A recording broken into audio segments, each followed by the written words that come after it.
Hi, my name is Tara Kachataroff, and I'm the host of Michigan Entrepreneur, where we feature businesses from startup to stellar. Today I have as my special guest Lisa Borum, who is the owner of Yarn Nerds. Welcome to the program. Thank you. So happy to be here. Thank you for having me on your show. Absolutely, and I'm so excited to talk to you about your business because it's truly unique. I've never had anybody on the show in 18 years that has a store just like yours. Wow, that's awesome. So before we jump into what you do at Yarn Nerds, which has a very interesting name, and we'll also unpack that, why don't you tell me a little bit about yourself and what led you to starting Yarn Nerds? All right, like you said before, my name is Lisa Borum, the owner of Yarn Nerds, where our motto is unleashing creativity one stitch at a time.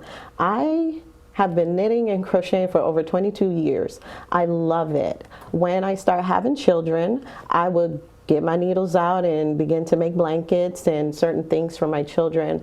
I put it away many times, but when my youngest son turned 6, I decided to pick it up again, and I was knitting sweaters. I started designing, which this right here, I'm wearing one of my original designs, and I enjoyed it so much. It really helped with stress and anxiety, and I mean, knitting is so awesome.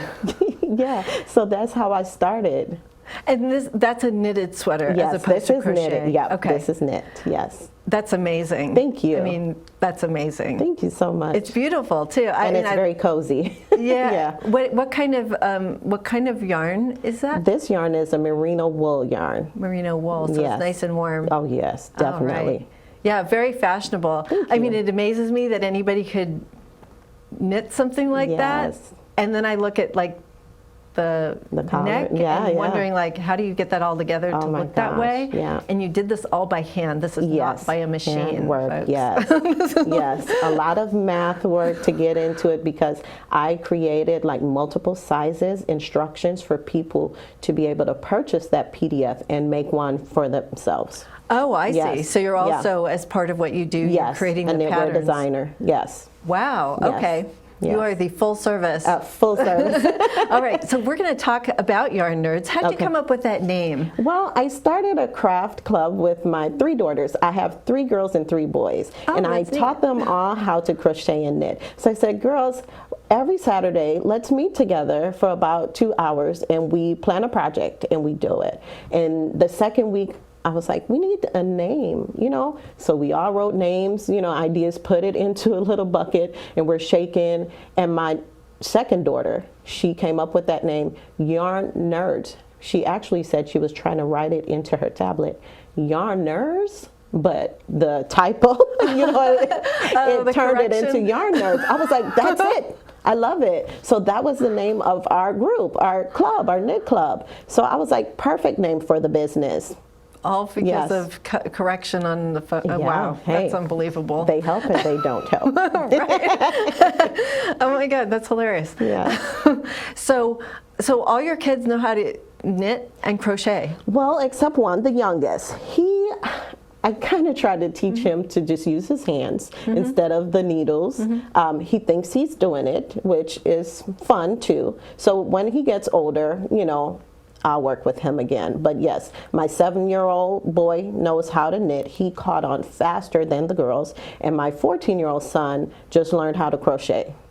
That's fantastic. Yeah. You know, these skills are actually taught, I know, in schools in Norway. Everybody takes these kinds of, it's part of the curriculum. Right. So, it's really important because it's really good for brain development. It really is. And the dexterity because kids today actually do not have those skills, and it's actually affecting brain development because all they do is press on a surface on a tablet. And this is such a mind sharpener. I don't think people realize this is so important. It is very important. And I love that you taught your sons as well. Yes. Not to mention, you can make all these like cool knots and things and show people like your skills in other areas. Like definitely. You can do stuff like that. It's like, Yep. All right. So who is your target market for Yarn Nerds? People who are already crafters, knitters, weavers, crocheters, embroiderers. I have yarn for them, and also people who would like to learn. I want to teach even the next generation, definitely, since we were talking about my children. I would love it if, I am able to go to schools you know, maybe have a craft kit where we teach great. like, you know, a beginner knit or crochet class. That would be so fantastic to get this into the public schools. Oh my gosh, yes, oh my gosh. definitely. Because again, like they're not doing any tactile stuff, They're not, you know, yes. and it's so important to use fingers for brain development. Oh my gosh. Yeah. That would be fantastic, and create the kits. Oh my gosh! Yes, I'm in the excited. works. You gotta yes. do that. Oh yeah. I'm excited for that. Now you have a store that's kind of unique. It's a pop-up store, right? Yes. A pop-up store. Can you tell us about what a pop-up store is in the context of what you're doing? Yes, so Techtown Detroit, they created this wonderful space in the Fisher building.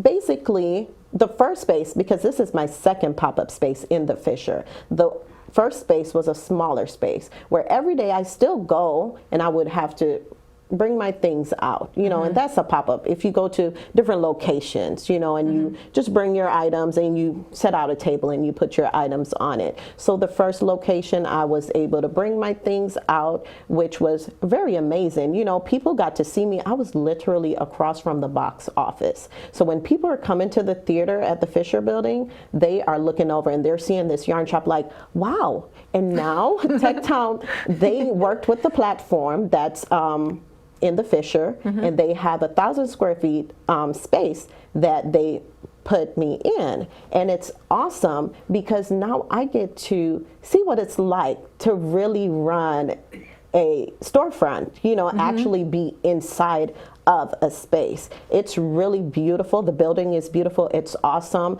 The location is great because I feel like the Fisher building is in the center of everything in Detroit. You know, 20 minutes and you're there. There's a freeway to get you right there. So it's a great space. And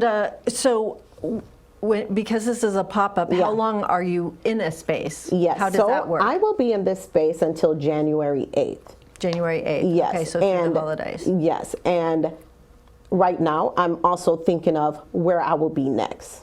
I am all for being in Detroit. I would love to be in that same area of where the Fisher building is.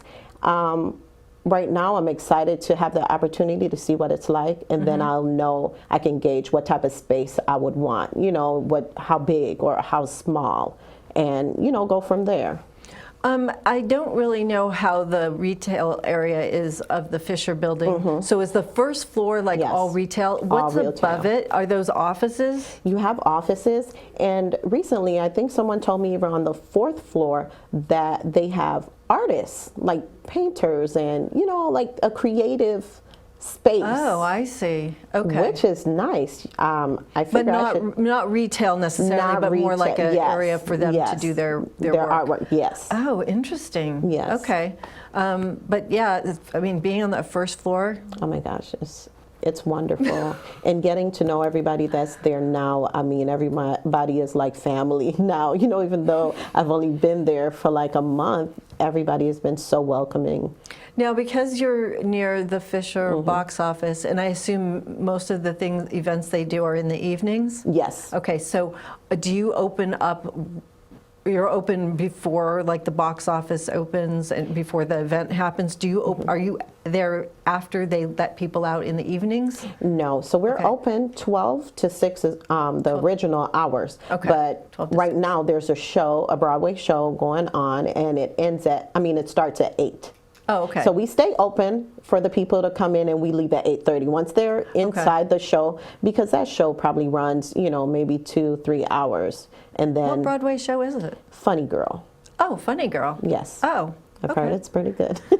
Yeah, and it's bringing a lot of traffic into the store. Oh, okay. Yeah. That's fantastic. Yes. Well, that's interesting. I know it makes a little bit longer hours for you. Yeah, but I look forward to that. We start at 12, so, you know, at least it's not 8 to 8. Right, Yeah. right, yeah. Yeah. So are your do you have your kids involved in any aspects of the store with you? Well, now that they're back to school, they are not so much a part of it. When I did do the first pop-up, that was during the summer, and a lot of time, I taught the girls how to run the POS system, you know, how to speak to the customers, and I'm always bringing them at other pop-ups, and then everybody will have their job. You know, one daughter, you're the greeter. You're going to greet people, you know, get them to come to our booth and, you know, talk to them. Then another one would do the checkout. You know, it's just a teamwork, you know. I love that. Yes, yeah. And it's great that you're teaching your kids this, because these are good skills. It just gets them going in another direction and thinking about entrepreneurship. They're already ready. They have their business, and I keep telling them, write your business plan, even if it's just writing it down on one page. Get them in business. We'll interview them. Oh, talk to them. Get them going. Yes. Get some sales. I've had some young entrepreneurs on here. Like really young, but at the age of 16. So wow, that have these viable businesses. So I'm here. I mean, I'm all right. We're ready. So, what type of products and things do you sell in the store? So let's go through the palette of opportunities you offer at your store. Yes. First thing I'd like to talk about are my hand-dyed yarns. These yarns I hand dye myself, or my daughter sometimes hand dyes, and that's what we have here. Examples here. Yep, these are samples. So with that's the Yarn Nerds labeling on here. Yes, yes, and these are, I would say, one-of-a-kind items, because a lot of time in yarn dyeing for independent yarn dyers, we will always try to get the same exact color. It would be pretty close, but sometimes it's off. But I truly feel like it's a work of art.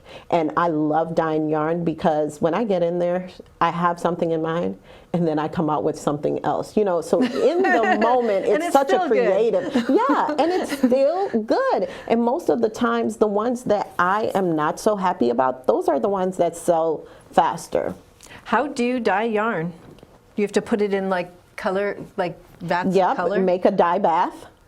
So you got water, and you'll have the dye, and certain yarns you have to heat up, and you have to let it stay heated for maybe 20 minutes or so, and then you'll just squeeze it out, wash it out, and lay it to dry. Interesting. Yeah.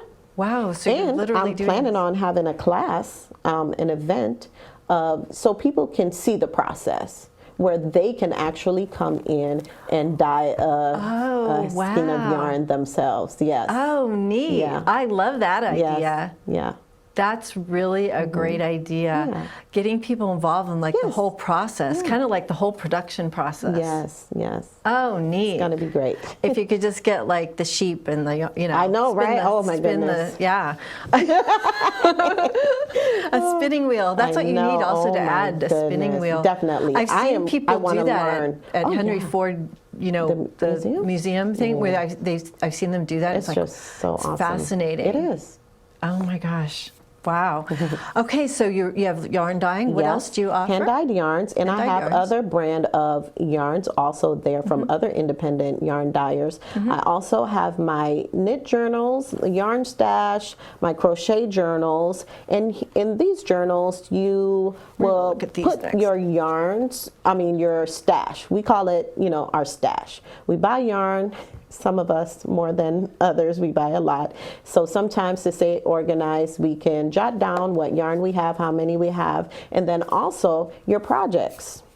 Like whatever project you're working on, you can jot it down in there. So this is the first book you have. This is called Yarn Stash. Yes. It's catalog your new yarn and leftover yarn in this book. Keep track of your yarn and know what you have in your stash at all times. Get organized with My Yarn Stash Journal. And this is a really nice journal here from Yarn Nerds. And inside we'll just show a little bit where there's pages like this, so you can record different things. It's a beautiful journal, and this is also available in your pop-up store. Excellent. All right, that's the Yarn Stash. Nice journal there. And then we have two other journals. We're going to look at the knitting journal next. This is called One Stitch at a Time. This is also by Lisa Borum. Keep track of your yarn projects all in one place. Knitting is a timeless art that is loved and done by many. Enjoy journaling your knitting journal, in your knitting journal. Really cute. Has a place where you can put your projects and things like that. Also, great gifts for people who love to do this kind of thing. Yes. These are great gifts for people. Oh, yes. Think you don't have if a I gift didn't create that, I would want that as a gift. Yeah. Those are the best kind of books to make. And this one is called My Crochet Journal, because we're not going to leave out people who crochet. Not at all, right. This is the same sort of thing to keep track of your crochet projects. Really beautiful book, front and back. And again, inside, you can record your various projects. Yeah. Thank you so much for bringing these along so we could show these. They're great. They have a nice matte cover that feels really good to the touch. I love those matte covers. Yes. Great, I love that. So you have books. So we got the dyed yarn, that some of that you do yourself, and some you have other brands, and then we've got books. What else do we have at Yarn Nerds? We what have else do you offer? Crochet hooks, we have knitting needles, we have stitch markers, accessories for knitters and crocheters. Also, I host classes, teach beginners, or I meet you where you are. You know, if a person comes in and they said, you know what, I learned how to knit or crochet a few years back, or when they were younger, their grandma taught them, and they just need to brush up. I would just meet them where they are. If they already have things, come on in the shop, sit down. I have a really nice cozy couch where we sit and we can talk, and I just teach how to knit and crochet. Question for you. I mean, I know you have classes, but and I'm drawing on something I know a friend of mine does. Do you do, and she's in a different area, but have you ever thought of like doing just one-on-one intensives, like work with Lisa directly? I mean, they'd be priced differently. Yeah, that's a great idea. That way they could just have that personal instruction one-on-one. And I'll tell you, that can work really well. Yes. We're doing that, a client of mine, we're doing that in a different genre, and it's just fantastic. Well, thank you for that, we're doing one-on-ones. Because people might want just to work with the master, you know, and just be there with that one-on-one kind of attention, definitely. You know. So that's a great idea. There's another class offering. Yes. Put it up on the site when you get back. All right. Seriously. Yeah, really. Because you know how you always want to I just want time with the teacher. I don't want to hear everybody else's stuff. And you feel like you need that attention. Right. All right, and what else? And is there anything else that you're offering? Well, tell me the kinds of classes that you have. So right now, since we've just started, we've been there for a month, we are offering a beginner class. So every Wednesday we have a beginner knit or crochet. And that's it for now. But in the future, I would like to have a class on how to knit a sweater, how to mend. You know, sometimes we might have, you know, issues with something we have knitted or crocheted, and we want to fix it. You know, so a lot of classes. So we want to fix a knit sweater that we bought from a store that is falling apart. Definitely, yes. So, Lisa, this is another thing. Are you offering online teaching of these types of things? I mean, you'd have to have a close-up camera and be able to, you know, switch from cameras a full view of you to watch me do this stitch. But do you have any of that going on? Well, I have a YouTube channel. When I first started designing, I was even being paid a sponsorship for me to use this knitting app. So I started a YouTube channel where I would teach people how to make a beginner scarf, or I did one where make a headband, and then others that they see me in my creative process on how I knit a sweater or start designing a sweater. So I am hoping, since I'm wearing many hats right now in the business, starting off as, you know, a small business, I'm really truly hoping that I can get master classes going online where I don't necessarily have to teach every single, you know, person myself in a sense, but it's still myself. It's a recording. So you can click, and if you want to learn how to knit, here's this master class that can teach you how to knit. Here's this master class how to design a sweater. Here's this master class to teach you how to knit a sock. Yeah. Can you like make a headband in like an hour? Or Probably. I can. Okay. Like I said, I can. Can I? Yes. Because it's, I mean, you have various yarns. You know, you have a thicker yarn, chunky yarn that you can use bigger needles, and projects can be whipped up in shorter time. I have to ask you, what's with that giant yarn that's like this big? I love it. And people can hand knit. They don't even have to use a needle. Because I'm like, how do you even like work with, it's like knitting with rope. People do, and you just get used to it. And I feel because I use, as you can see, these yarns are different. They're different. Different They're weights. all three different. But you'll use different size needles. The smaller ones, you use a smaller needle. And we just have to get used to it. I figure once I start changing projects and needles, my hands have to get accustomed to that. And as I'm doing it, you know, this repetitive motion, I get used to it. When they talk about weight of yarn, is it diameter or is it? Yes. It's diameter of the, when you look at the. Yes. Okay. Yeah. Okay, because I was wondering, I've never done that. I kind of just assumed it. But but you had it right on the nose. Yeah, I was just wondering, like, I love that you hand dye these things. I mean, I just think love it that's too. fascinating. Oh my goodness. I definitely want to, my ultimate vision of Yarn Nerds is to have a dye studio in the back and also the retail in the front where everything is done in the same space. You know, we can have tours where people can walk through and see the process. Yeah. And kind of like they used to have at Henry Ford with the cars and how a car is made. You know what I mean? Yes, just like that. Yeah. Here's the sheep. Here's this, like, you know, wow, that's so cool. Yes. Yeah, I just, from the class standpoint, there's so many things that you could do with that. There's so many. You know, the other thing like you could have is like make a gift to your favorite knitter or something, like, because you could make them, like, that could be something to sell over the holidays too. That's a great idea. You can give them a skein of, I dyed this yarn for you, Mom. Yeah. Oh my gosh. You know that what I mean? Is such a great idea and so much love. I dyed for you, but not quite in that the original context of it. But thank you. I'm going to watch this over again so I can definitely keep all these ideas. This is what I do for a living. All right, great. Love it. Oh, that would be such a cool gift for somebody. And those play on words. That was perfect. Yep. Hopefully I won't go to hell for that, but you know, maybe a different context of that. But you know what I meant. I meant it in the best sense possible. Wow, that is so neat. I'm excited for the new things that you have to do as a result of being on the show today. Yes, yes, thank you. There's so many things you have to go back and do today. I know, right? So, Lisa, what kinds of, do you have any kinds of collaborations or teaming up with things in the city of Detroit that you're doing with Yarn Nerds? In the future, we have a few projects that I am very passionate about that I want to gather a group of people that we can knit or crochet baby hats and we can donate to the hospitals. Right now, I have started a community scarf in front of the store. So if you're ever in the Fisher and you walk by our store, you will see this nice little table with a scarf that everybody, if you're a knitter and you're walking by, go ahead and knit on that scarf, and we're going to donate those to the homeless or the people in the cold during the winter. Oh my gosh, that is such a great idea. Yeah. That is such a beautiful thing. Yes.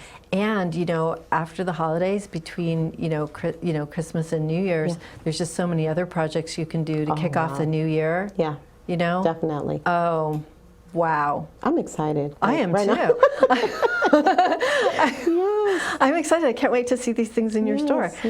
So how are you getting the word out about your business? I know, you know, I mean, you've got competition online, offline, but none of it matters because you are you. Yes. And you have Yarn Nerds. This is unique. Yeah, yes. It truly is. Oh my goodness. Tell me how you're getting the word out. Social media, for one. That right now, I mean, social media is like everywhere. Everyone is on Instagram and Facebook. So I'm on there and I do videos where I, you know, tell about the shop and show up bits and pieces of the shop. I also, word of mouth. I think that's one of the best ways, you know. And when people come in and you're really nice, genuinely nice to people, they are ready to tell somebody else about your business. And Google. A lot of people came into the shop and said, I saw you on Google. I'm like, wow, glad to know it's working. So that's Wow. exciting. That's great. Yes. Is it the Google where you can register the business part? Yes. Yes. Wow. So when they type in yarn shop or even knitting, one person came in, she said she typed in knitting classes and my shop popped up and she Wow. came right fantastic. in. Yeah. That's super. Yes. Excellent. Excellent. By any chance, are you doing anything on TikTok or anything like that? Well, I'm not a TikTok no. person, but I am on TikTok. It's just juggling all these social medias can get a little tedious. Yes. Yeah. Tedious would be the word. And Techtown Detroit they do a lot. They get the word out also. They are always promoting, their alumni. I went through the retail boot camp at Techtown. They are awesome.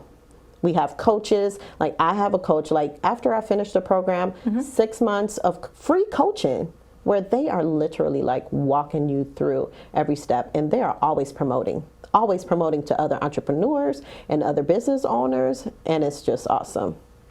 Yeah. So what's been one of the biggest challenges of running Yarn Nerds? I would say since being a new business, I would say finances. Definitely getting loans. Nobody wants to really trust that new business. And especially people that don't know about this craft in a sense. A lot of people tend to think, oh, my grandma knit. So, like this is not a lucrative business. It's big business. Oh, it is it's huge big business. The yarn and the crocheting. If we break it down, textile, fiber and textile, it's running the world. So I would say that is one of my challenges, finances, getting funded, getting the money that I need to do the big things that I want to do. Yeah. If you could say just one thing that you are most happy about something you've learned that's really important to you from running this business, what would that be? I would say be yourself and do not be intimidated by people who would try to make you feel like you can't do it. It doesn't matter your background. It does not matter your education, but it matters your willpower, what you're ready to take on, and not giving up. Fall down, get back up, and keep moving. And that's something that you've really learned through your Yes, experience. Definitely. Yes, because many times I cried, and I had to realize. Yes. But fortunately, you could knit yourself something. I know, right? Knit myself a handkerchief. I'm joking. And actually, this is like a sock. Oh my gosh, also isn't knitted. that awesome? Yeah, can you just show that real quick? Oh, That yes. is really, really nice too. that you knitted Beautiful. that. Imagine knitting a sock. Not easy, folks. People use machines to do these And you feel things. good when you accomplish You do. certain things. You You do. feel really good about yourself. I did that, It's really a good feeling. Well, we've come to the end of our time together, which has Yeah. been absolutely so much fun. Awesome, yes. So why don't you let me know if you could just give one piece of advice to entrepreneurs, and it might be what you already said, but Yeah. it could be something else. Yeah. What would that piece of advice be? That advice would be keep moving. Keep moving forward. Do not worry about the obstacles because they're going to come, but you can overcome them and keep on going. Well said. Yes. Thank you so much, Lisa Borum, for Thank you, being Tara. a guest on today's program, and I wish you all the best with Thank Yarn you. Nerds. Thank you so much. You're welcome. If you'd like more information about our program, please visit us at MichiganEntrepreneurTV.com. Please join me again in the future when I interview another enterprising entrepreneur. Until then, wishing you the best of business.